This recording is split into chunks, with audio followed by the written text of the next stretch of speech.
One-stop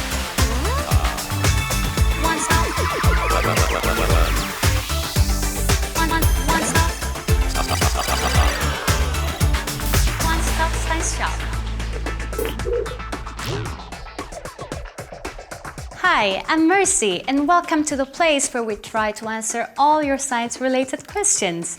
It's the One-Stop Science Shop. Let's see who we can help today. It's Feng from China. He wants to know, what is surface tension? Good question, Feng. The One-Stop Science Shop will definitely try to answer your question. Surface tension is when the elastic tendency of a liquid makes it acquire the least possible surface area. Let me try and show you what I'm talking about with an exciting experiment. For that, I need milk, liquid detergent, food coloring in red, blue, and yellow, a cotton swab, and a plate. I'm sure every one of us has seen fireworks, but nothing like this colorful explosion I'm about to show you. First of all, I'm gonna take the milk and pour it out to completely cover the bottom of the plate. Next step, I'm gonna take the food color and using a dropper, put one drop right in the middle. Now I'm adding one drop of another color, blue this time, and drop it next to the previous color. This time I have yellow. Now take one drop of liquid detergent on a cotton swab and put the soapy end right in the middle of the colors and hold it there for 10 to 15 seconds. Look at these bursting colors. They actually appear like fireworks, don't they? We can make some beautiful patterns here. This experiment is all about surface tension. At first, the drops of food coloring just sat on the surface where we placed them. That's because food coloring is less dense than milk, so it floats on the surface. Then, the action began with a drop of soap. The soap reduces the surface tension of the milk by dissolving the fat molecules. The surface of the milk outside the soap drop has a higher surface tension, so it pulls the surface away from that spot. The food coloring moves with the surface, moving away from the soap drop. To try for yourself and see this at home, let's go over the ingredients. Cotton swabs, food coloring in different colors, liquid detergent, milk, and a plate. Surface tension is an important principle in material science and engineering. Oh, we have a visitor. Let's find out who's visiting us today.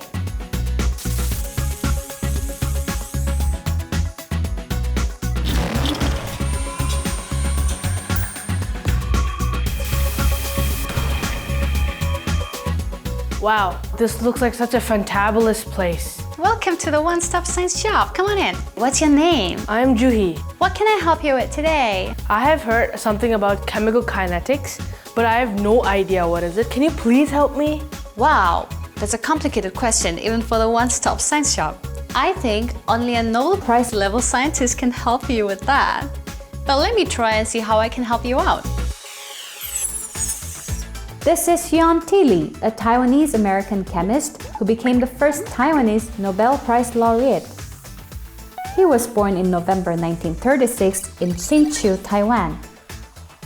An avid reader from childhood, he was so influenced by a biography of Marie Curie and her passion for science and compassion for her fellow human beings that he too decided that he would become a scientist. At school, he was a good all-rounder and played table tennis, trombone, and baseball, but not all at the same time. Researching into synthetic chemistry during his college years, Lee studied the art of glass blowing in order to understand vacuums better. Ultimately, he is most famous for his outstanding use of advanced chemical kinetic techniques to investigate the behavior of chemical reactions. Lee's groundbreaking work made it possible to analyze much larger and more complex chemical molecules than those previously studied.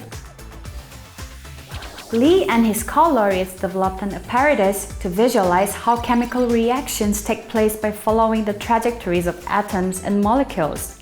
This system was called the crossed molecular beam technique.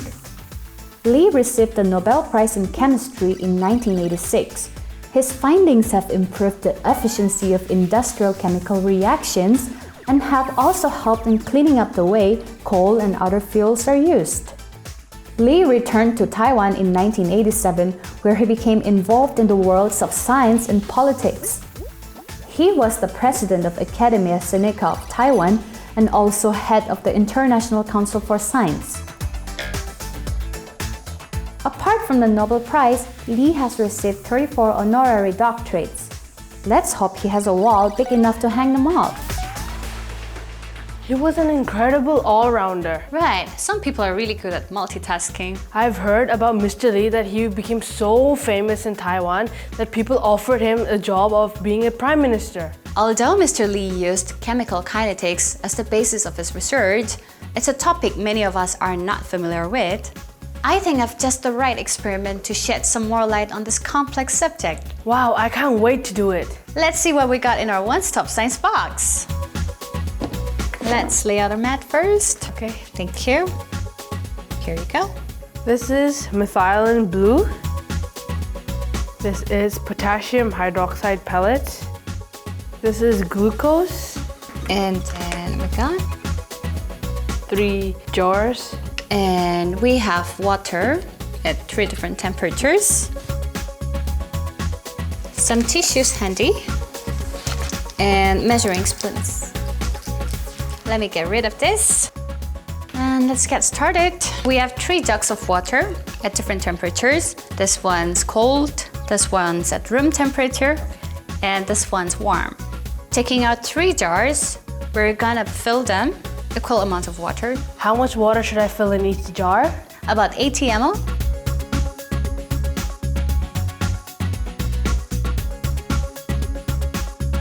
We have 80 ml of cold water, 80 ml of room temperature water, and 80 ml of warm water.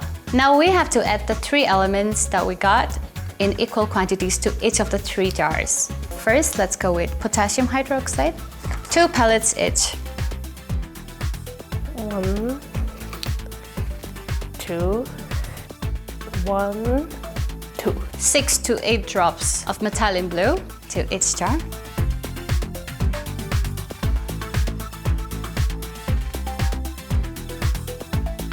Have a teaspoon of glucose to each of the jars. 1, 2. I have some more work for you, Juhi. What? Now we have to shake our jars. Shake, shake, shake. Do this for about 10 seconds. Okay. Now let's have a look. Oh, look at the 3rd jar. It's changing its color so quickly. That's the one that contains hot water. Yes. What else can you see? The 3rd jar, which contained warm water, has changed its color initially. And the 2nd jar, which contained room temperature, has changed its color also, but a bit slower. Right. And what about the first one, Mercy? Well, as you can see, the cold water, it's taking the maximum time. What's happening here is that the particles in the hot water have more kinetic energy than those in the cold water. And this leads to a faster chemical reaction. Does that mean that the higher temperature will have a higher reaction rate? Absolutely. Now let's make things more interesting. Let's test the impact of concentration. Once again, we add the same amount of liquid to each of our jars, which is 80 ml each. Cold water, room temperature water, and warm water. Add half a teaspoon of glucose to each jar.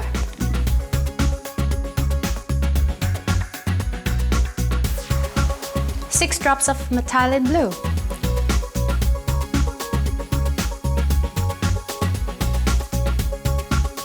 Now let's try and make things more interesting by adding a variation. We'll add 2 pellets of potassium hydroxide in the jar with cold water. 3 in the jar with room temperature water. And 4 in the jar with warm water. Now once again, we put the lids on and shake them. Shake, shake. Do this for 10 seconds. Now let's see what happens. Oh, look at this jar. It's changing its color so quickly. Remember, this is the one with the most potassium hydroxide. We put 4 pellets into it. So does that mean the more potassium hydroxide we put, the faster the reaction is? Yes, exactly. In every chemical reaction, there is a breakage of existing bonds and a formation of new bonds. Chemical kinetics deals with the rate of reaction and the conditions that affect the rate of reaction.